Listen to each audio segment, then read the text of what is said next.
Hi hi කොහොමද ඔයාලට? ඉතින් මට අද හිතුණා අවුරුද්දත් ළඟ ළඟම එන හින්දා කාමරේ පොඩ්ඩක් ඩීප් ක්ලීන් කරන්න. ඉතින් මම බලමු කොහොමද කාමරේ වෙනස් කරේ කියලා. මම මුලින්ම කරන්න ගත්තේ කාමරේ තියච්ච මෙට්ටේ අයින් කරලා ඒකේ මෙට්ටේ කවර එළියට අරගෙන ඊට පස්සේ කොට්ටුර ඔක්කොම ටිකත් එළියට අරගෙන ඒ ඔක්කොම හොදන්න දැම්මා. මෙට්ටේ ගිහිල්ලා මම අවුවට දාලා ඒ ගමම කොට්ට ටිකත් අවුවට දැම්මා. ඊට පස්සේ මම කාමරේට ඇවිල්ලා කබඩ් එක හොඳට පොලිෂ් කරා. ඒ කියන්නේ වතුර වලින් හොඳට පොලිෂ් කරන්න ගත්තා. ඊට පස්සේ ඒ වැඩ ඉවර කරලා මම ඊළඟට මගේ කාමරේ කබඩ් වල ලස්සන ටෙඩි තියලා තියෙනවා. ඉතින් ඒ ටෙඩියෝ ටිකත් හොඳට මකුණු දැල්ලේ අයින් වෙන්න හොඳට පිරිසිදු කරගත්තා. මම කාමරේ මම හැපි ඩේ කියලා ගහගෙන ඉන්න මේ බැලුන්ස් වගේක්. ඉතින් ඒ ටික ආයෙම ගලවලා හයි කරගත්තා. එන ගහලා මම තනියම ඒක හයි කරගත්තා. ඊළඟට මම කරේ මගේ විෂන් බෝඩ් එක ආයෙම හයි කරගත්තා. ඊට පස්සේ මගේ කණ්ණාඩිය හොඳට පිහිදැම්මා. සාමාන්‍යයෙන් කණ්ණාඩිය පත්‍ර කොලකින් පිහදානවා නම් හොඳයි. මම ඒත් පිහිදැම්මේ රෙද්දකින්. කණ්ණාඩියේ වතුර ගාලා ඊට පස්සේ ওই රෙද්දෙන් හොඳට පිහිදැම්ම පැල්ලම් තියෙන හොඳට පිහිදැම්මා. ඊට පස්සේ මගේ මේසය අස් කරන්න ගියා. මුලින්ම මම මේසෙ උඩ තීච්ච පැලේට වතුර දැම්මා. හොඳට වතුර දාලා ඊළඟට මේසය හොඳට පිරිසිදු කරගත්තා. හදන්නේ මගේ කබඩ් එක අස් කරන්න. මම රෙදි ටික කලින්ම නවලා තිබ්බේ. ඒක හින්දා රෙදි නම් නවන්න දෙයක් නැහැ. මේ තියෙන්නේ කබඩ් එකේ දෙපැත්තේ තමයි ඇඳුම් දාලා තියෙන්නේ. මේ පැත්තේ තියෙන්නේ මගේ අලුත් ඇඳුම්. ඒ කියන්නේ ගමනක් යනකොට අඳින ඇඳුම් ටික මෙතන මේ දෙපැත්තේ දාලා තියෙනවා. ඊට පස්සේ මම පාවිච්චි කරන කුඩේ දාලා තියෙනවා. ඊට පස්සේ කොහොමද නේරලියා යනවා නම් අයිස් කැප් තියෙනවා. ඊට පස්සේ මම නිතරම පාවිච්චි කරන පර්ස් එක. ඊට පස්සේ මේ තියෙන්නේ මගේ මේ කවර් ටික, මේ ෆෝන් කවර් ටික. ඊට පස්සේ මේ තියෙන්නේ මම පාවිච්චි කරන පර්ෆියුම්. මේක තමයි දාලා තියෙන්නේ ටිකත්. මොකද මට කොහරි ගමනක් හදිස්සිය යන්න උමනා වුණාම මට ලේසි ගන්න. මේ තියෙන්නේ ඉතින් මගේ උඩ කෑල්ල මේ කබඩ් එකේ. ඊට පස්සේ දෙවෙනි කෑල්ල මෙතන මේ මන් දාලා තියෙනවා ලේන්සු, මේස්, ඔය ඕන දේවල් හදිස්සියට අරගන්න ලේසියෙන් තමයි මම එතනට ඒ ටික දාලා තියෙන්නේ. ඒතර මට ගන්න ලේසි. ඊට පස්සේ අපි යන් යටම කෑල්ලට. යටම කෑල්ල තියෙන්නේ විතරම තියෙන බෑග්ස්, ජර්සි, ඔය වගේ තමයි මම පාවිච්චි කරන බෑග්ස්, ඔය සාරි, ඔය ලෙහෙංග එකක් තියෙනවා මම මේ වෙඩින් එකකට මහගත්තු. ඊට පස්සේ ඔය වතුර බෝතල්, හෙල්මට් එක තියෙනවා. ඔය ටික දාලා තමයි තියෙන්නේ. ඔය පැත්තේ ඒ ටික තමයි තියෙන්නේ. මම අස් කරලා තියෙන හින්දා මට ආයේ ඒ ටික නවන්න දෙයක් නැහැ. ඉතින් මේක මොනවද තියෙන්නේ කියලා බලන්න. උඩම තියෙනවා මං ගෙදරට අඳින පරණ ඇඳුම්. මේ තියෙන ඔක්කොම මං ගෙදරට අඳින ඇඳුම් ඔක්කොම ටික. ඊට පස්සේ දෙවෙනි කෑල්ල තියෙන්නේ මගේ ෂැම්පූ එකයි. ඊට පස්සේ මගේ ස්කින් කෙයාර් ප්‍රොඩක්ට්ස් ටිකයි. ඊට පස්සේ මං ඔය දාන තෙල් එකක් තියෙනවා නාන්න කලින්. මට අවශ්‍ය මවුත් වොෂ් එකක් තියෙනවා. කියුටෙක්ස්, ලිප් බාම්, ඩියෝඩ්‍රන්ට්.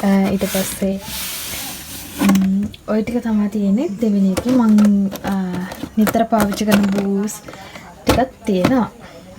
මම පාවිච්චි කරන පනාව ලේසියෙන් මේ වගේ එල්ලගෙන තියාගෙන ඉන්නවා. ඊට පස්සේ කියන්නේ ඊළඟ කැලට මේක තියෙන්නේ මගේ අතේ දාන බූල්. ඊට පස්සේ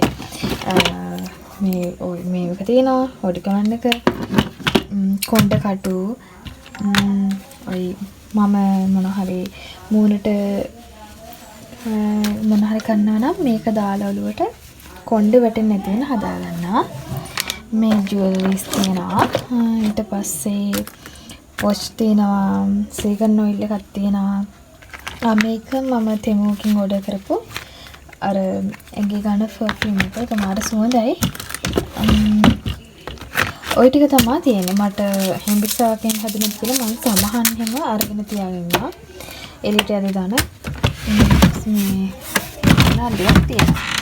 ඊට පස්සේ ඊළඟ එකේ තියෙන මේකේ තියෙන්නේ ওই විටමින්ස් ඊට පස්සේ සල්ලි දෙනවා මට ඕන සිද්ධාලේප සාරි කටු රැලි කටු ඒව තමයි දෙන්නේ අවශ්‍ය කියලා හිතන දේවල් ටික දාලා තිනවා ඊළඟට තියෙන්නේ මගේ සෙරෙප්පු රැක් එක මම මේකට සෙරෙප්පු දාන්න ලොකුම හේතුව දූවිලි වදින්නේ නැහැ මම සාමාන්‍යයෙන් කොහරි එළියට යනවා නම් ගිහින් ඇවිල්ලා සෙරෙප්පු දෙක එදාට හොදලා අවුවේ තියලා බේලලා මෙතන ගෙනල්ලා පැක් කරනවා එතකොට පැක් කරාට පස්සේ දූවිලි වදින්නෙත් නැහැ මට හොයාගන්නත් ලේසි අන්ඩර්වෙයාස් ලේසු ඒ ඔක්කොම ඒකේ දාලා කොහරි යනවා නම් ලේසි මට එතකොට හොයාගන්න ඉතින් මේ තියෙන්නේ මගේ කාමරේ කබඩ් එකේ තියෙන දේවල් ටික පික්චර්ස් ටික තැඳගත්ත බිත්තිය අලවන්න දැන් අපි ගිහින් ඒ පික්චර්ස් ටික අලවන්න තියන්නේ අලවගත්තට පස්සේ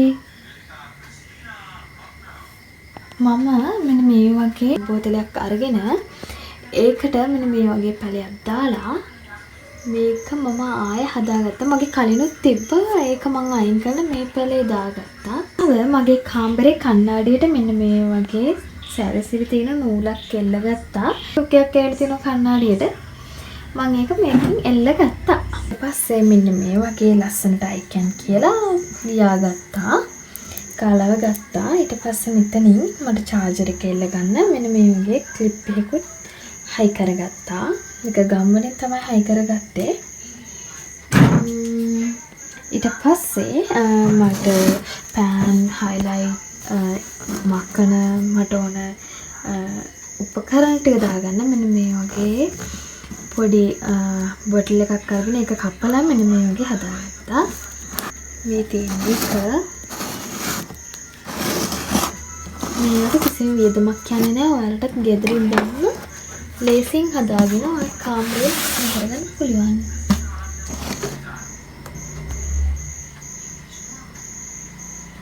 හරි ෆයිනලි දැන් බලමු මගේ කාමරේ කොහොමද තියෙන්නේ කියලා එන්න මාත් එක්ක යන්න. වලාකුළු වියන්තනාලා ඉරේ රස්නිවාදමා වසන්තේ අරන් ඇවිල්ලා සිහිල් සේලයෙන් වෙලා වලාකුළු වියන්තනාලා ඉරේ රස්නිවාදමා වසන්තේ අරන් ඇවිල්ලා සිහිල් සේලයෙන් වෙලා අනේ මම බලාන උන්නා යලිත් ඔබ එතේ කියා සිනාරම් කෙලුම් සලාලා මගේ සඳ උදා වෙලා අනේ මම බලාන උන්නා. ඉතින් මේ වීඩියෝ එක මෙතනින් ඉවරයි. මේ වීඩියෝ එක බලපුවාට thank you bye.